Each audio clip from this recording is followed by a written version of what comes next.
San Juan Mayor Francis Zamora and former Senator Jinggoy Estrada continued their word war over the same issue: Janella's rolling store. Estrada had earlier accused Zamora of telling vendors not to participate in his daughter's mobile market. Because of Janella's project, vendors of Agora Market in San Juan held a rally. They demanded that Janella stop store operation because it is hurting their business.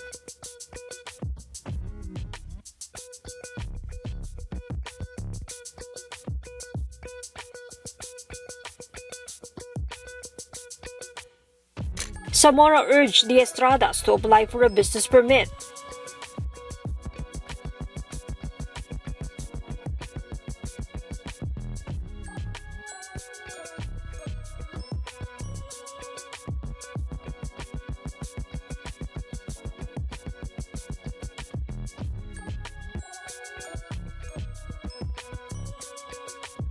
Estrada got offended. Illegal, sinasabi mong illegal yung rolling store. Eh bakit hindi mo pinahuli? Isang linggo na nag-ooperate yan eh. Di ba ikaw mayor? Bakit hindi mo ipahuli? Simple as that. Zamora stressed.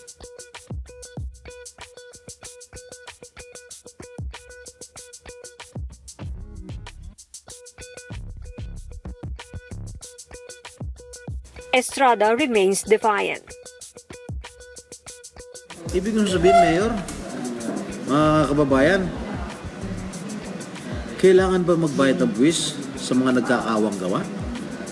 Kailangan ba? Nagkakaawang gawa nga eh. Kailangan pa ba ng permit?